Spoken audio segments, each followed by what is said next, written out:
Primero, Dios nos prometió un lugar de bendición. La disposición de Dios y su firme deseo de bendecir a su pueblo es uno de los conceptos que más se repiten en toda la Biblia. Él es el dador de todas las cosas buenas y se regocija cuando uno de sus hijos coopera para recibir dones. A los creyentes del Nuevo Testamento se les prometió bendición por la obediencia, igual que al pueblo de Dios en el Antiguo Testamento. Cuando tú y yo hallemos en Cristo un lugar donde Dios pueda cumplir sus promesas en forma abundante, habremos de experimentar bendición sin medida. La bendición no implica una vida fácil, ni posesiones, ni éxito financiero. La bendición es inclinarse para recibir las expresiones de favor divino que, en los lugares recónditos del corazón y la mente, hacen que valga la pena vivir. Segundo, Dios nos prometió un lugar para vivir.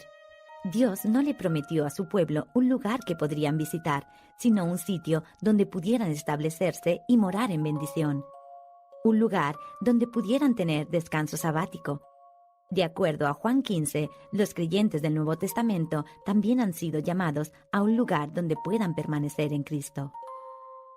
Tercero, Dios nos prometió un lugar donde Él produce una gran cosecha. Dios prometió que la tierra prometida sería sumamente fructífera. Muchos hemos oído la descripción de una tierra que fluye leche y miel. Pero otros pasajes de la Escritura son mucho más descriptivos. Por ejemplo, Deuteronomio 8:7-9 dice: «Porque el Señor tu Dios te conduce a una tierra buena, tierra de arroyos y de fuentes de agua, con manantiales que fluyen en los valles y en las colinas, tierra de trigo y cebada, de viñas, higueras y granadas, de miel y de olivares, tierra donde no escaseará el pan y donde nada te faltará, tierra donde las rocas son de hierro y de cuyas colinas sacarás cobre». Juan 15 nuevamente proporciona un paralelo de la tierra prometida para cada discípulo de Jesucristo. El versículo 8 dice: «Mi Padre es glorificado cuando ustedes dan mucho fruto y muestran así que son mis discípulos». No dice un poco de fruto, sino mucho fruto. Tu tierra prometida personalizada es el lugar donde tú ves que Dios cumple la promesa de una gran cosecha a través de tu vida. Dios no quiere producir simplemente una clase de fruto en tu vida. La cosecha que Dios desea tiene el potencial de una gran variedad. Creo que las promesas divinas a los israelitas para la tierra prometida en la esfera tangible tienen un paralelo con la nuestra en la esfera espiritual. ¿Acaso has llegado a la conclusión apresurada de que lo que has hecho o lo que estás haciendo es lo único que harás? Dios es demasiado creativo para eso. Tal vez mi parte favorita de Deuteronomio 8:7-9 es que la tierra prometida era un lugar seguro donde al pueblo de Dios no le faltaría nada. ¿Quieres un paralelo en el Nuevo Testamento? Segunda de Pedro 1:3-4 nos dice que su divino poder, al darnos el conocimiento de aquel que nos llamó por su propia gloria y potencia, nos ha concedido todas las cosas que necesitamos para vivir como Dios manda. Así Dios nos ha entregado sus preciosas y magníficas promesas para que ustedes, luego de escapar de la corrupción que hay en el mundo debido a los malos deseos, lleguen a tener parte en la naturaleza divina. Nuestras tierras prometidas son los lugares en que aceptamos esas preciosas y magníficas promesas y nos apropiamos de todas las cosas que necesitamos para vivir. Si no puedes imaginar que Dios te libra de la corrupción de los malos deseos y produce una abundante cosecha a través de tu vida, has creído en la mentira de que las promesas de Dios no son aplicables en tu caso. Dios te conocía antes de que fueras formado en el vientre de tu madre y planeó buenas obras que darían mucho fruto. De acuerdo a Hechos 17:26, Dios incluso determinó los tiempos y los lugares de este planeta que serían más idóneos para nuestras cosechas personalizadas. Nuestra gloriosa herencia en Cristo no tiene por qué limitarse al cielo. El contexto primario de Efesios 1 es el impacto de nuestra herencia celestial en nuestra existencia terrenal. Dios conoce los planes que tiene para nosotros, querido amigo, pero no habrá de forzarlos. Dios logrará lo que preparó para el cielo y la tierra independientemente de lo que hagamos tú y yo, pero nosotros decidimos si vamos a ser parte de su proceso divino en nuestra generación. Cuarto, Dios nos prometió una morada de gran victoria sobre nuestro enemigo. Desde el momento en que Dios le dio a Abraham la promesa de la tierra, describió enseguida ocupantes y perímetros. A tus descendientes les daré esta tierra desde el río de Egipto hasta el gran río, y como en su caso, nuestras tierras prometidas no se caracterizan por la ausencia de oposición, sino porque hay victoria. Al comenzar este capítulo, te pregunté si tu fe es un sistema que funciona. Una de las maneras en que podemos medir su efectividad es examinar con cuánta constancia se hace realidad nuestra posición bíblica de más que vencedores. Romanos 8:37. Fue con victorias que el pueblo de Israel demostró que ellos eran vencedores por el poder de Dios. La victoria siempre presupone que hay una contraparte de derrota. Dios les dio a los israelitas la tierra prometida, pero les dijo que tendrían que librar violentas batallas para tomar posesión de lo que les pertenecía. ¿Por qué? Probablemente una razón fuera que debían desarrollar la fuerza para retener la tierra una vez que la conquistaran. Otra razón, con seguridad, fue permitirles tener la experiencia victoriosa que solo se adquiere peleando una difícil batalla. En la economía de Dios vale la pena pelear por lo que vale la pena tener. Así como los israelitas, a ti y a mí se nos han prometido aspectos espirituales para una victoria grande y permanente en un terreno donde nuestro enemigo está desafiándonos. Si en este momento no estás ocupando tu tierra prometida, ten por seguro que el diablo sí lo está haciendo. ¿Acaso vas a quedarte mirando y dejar que se salga con la suya? La ley de la tierra prometida es la toma de posesión. El creador del cielo y de la tierra, aquel que tiene a su disposición el universo y todas sus riquezas, conoce tu nombre, planeó para ti una tierra prometida y anhela bendecirte. Con sabiduría se reserva el derecho de exigir tu cooperación. Muchas promesas de Dios son incondicionales, pero no así las promesas divinas de plena bendición, permanencia en Dios, fruto y victoria. Nada, ni en tu vida ni en la mía, vale la pena como para perder el derecho a los lugares de promesa donde se cumple 1 Corintios 2:9. La teología de la tierra prometida se convierte en realidad terrenal solo para aquellos que reemplazan su temor y su complacencia por un pasaje para salir del desierto en que han estado habitando. La vida humana es asombrosamente compleja, y esto hace que a menudo sean necesarias soluciones y procedimientos complicados.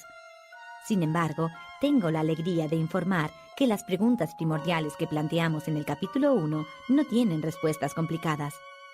¿Por qué no funciona nuestra práctica actual del cristianismo? ¿Por qué no vemos cumplidas más promesas de Dios? Por la misma razón que las prácticas de los israelitas en el desierto no funcionaron y ellos nunca alcanzaron la tierra de la promesa.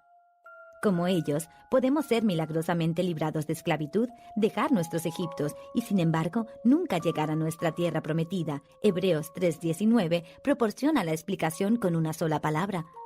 Como podemos ver, no pudieron entrar por causa de su incredulidad. Incredulidad. ¿Cómo puede ser si ellos creían en Dios? Su descuido fue que sencillamente no le creían al Dios en quien creían. Hablaban de la boca para afuera, pero en su caminar lo único que hacían era dejar pisadas en círculos en el desierto. La pregunta que surgió en el peregrinaje en el desierto no fue si los israelitas pertenecían a Dios ni dónde pasarían la eternidad. La pregunta fue cuál sería el lugar donde el pueblo de Dios pasaría su existencia terrenal. Tú y yo podemos estar seguros y protegidos en la familia de Dios y tener la plena seguridad de una herencia celestial, y sin embargo no ocupar nunca la tierra de las promesas divinas cumplidas en la tierra. Podemos pasar de largo por completo nuestro destino terrenal, y también nuestros cuerpos pueden caer muertos en el desierto. Tal vez puedas decir conmigo que Satanás ha tratado toda clase de ardides para destruir tu vida, tu testimonio y tu fruto. ¿Acaso habremos de darle la satisfacción de devorar nuestros cuerpos muertos porque los dejamos caer en un desierto de derrota? Dios no lo permita. Cuando recibamos nuestra herencia celestial, lo único que va a importar en cuanto a nuestra vida terrenal es si cumplimos con nuestro llamado y permitimos que Dios cumpliera sus promesas. Sé que iré al cielo porque confié en Cristo como mi Salvador, pero quiero terminar mi carrera en la tierra prometida, no en el desierto. ¿Quieres lo mismo? Entonces tenemos que canjear nuestro temor y nuestra complacencia y gastar todo lo que tenemos en el único pasaje de salida, la fe. La razón por la cual nuestra fe actual es un sistema que no funciona es que hay mucho sistema y poca fe. Lo que tú y yo necesitamos es una fe renovada en nuestro sistema. La fe es lo único que siempre cerrará la brecha entre nuestra teología y nuestra realidad. En estas páginas vamos a explorar la importancia vital que Dios le asigna a una fe viviente y activa. En ambos testamentos nos resultaría difícil encontrar una prioridad más constante por parte de Dios para con su pueblo. Creo que a través de nuestro viaje, la Escritura nos revelará que para Dios no hay nada más importante que nuestra fe.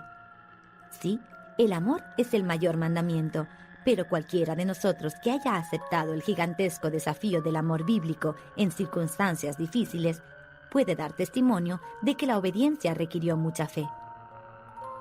Dios no es el único que decide el orden de prioridad en cuanto al tema de nuestra fe. Satanás, por su lado, no tiene objetivo más grande en nuestra vida. Aunque no puede competir con Dios, es un enemigo poderoso y peligroso del hombre que cree.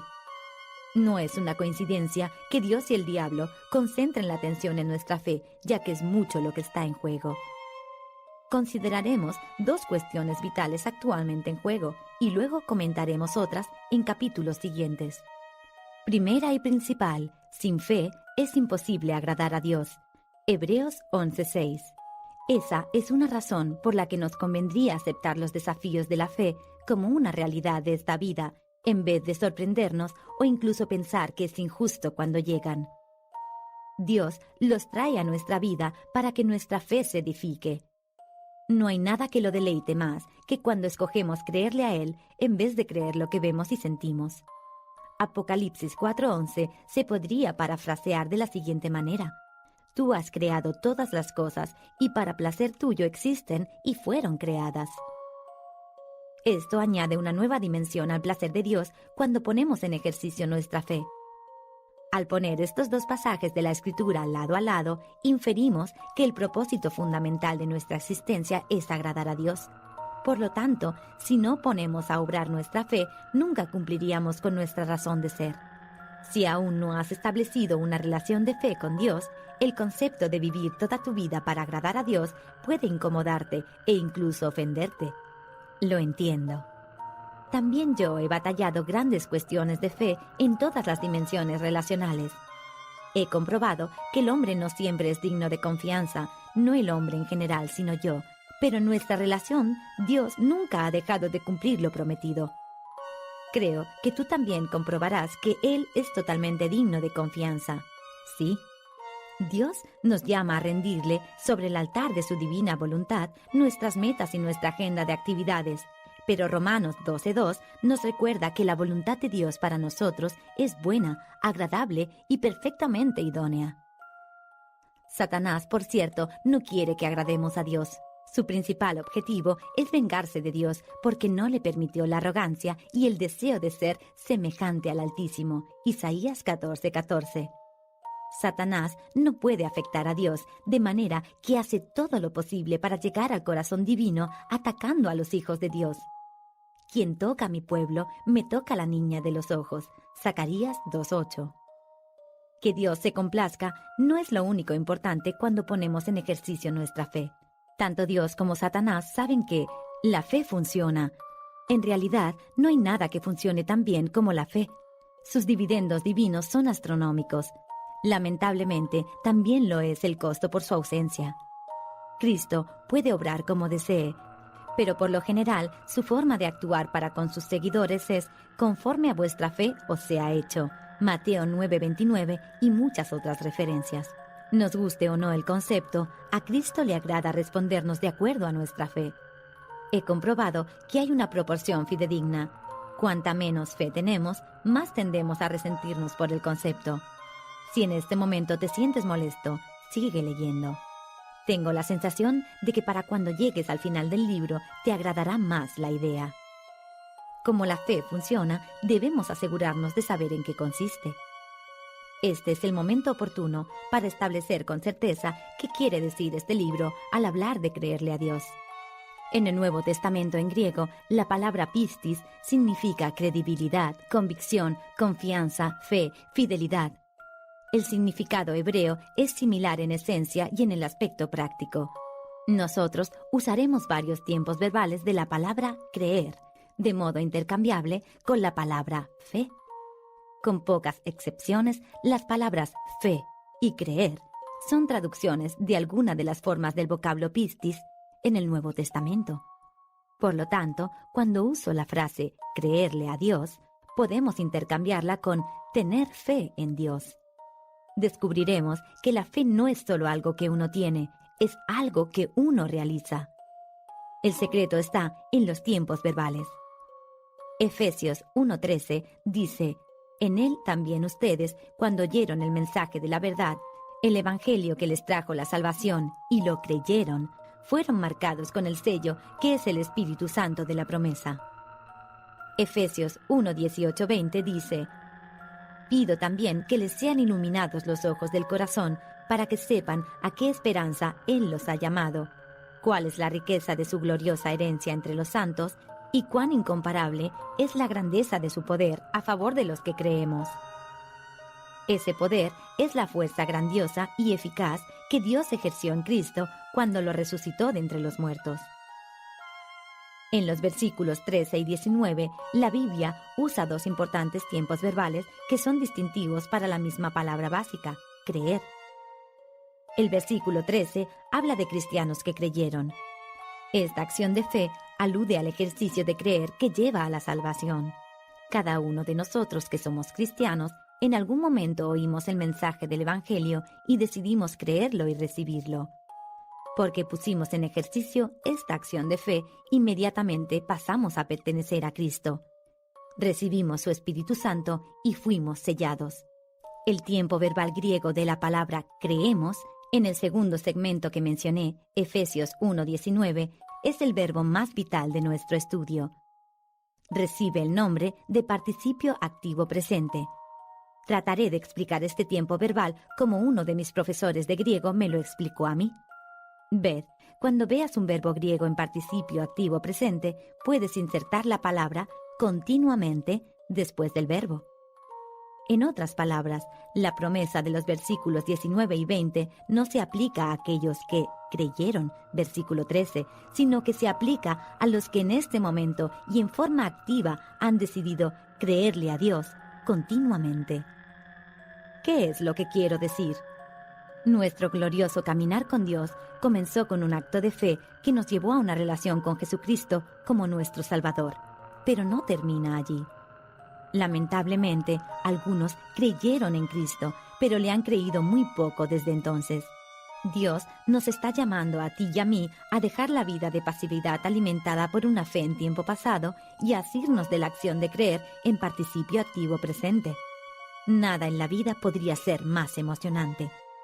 Si decides embarcarte en esta gran aventura de fe, te prometo que nunca te aburrirás. Un cristiano que practica fe en Dios en participio activo presente se convierte en una pesadilla para Satanás.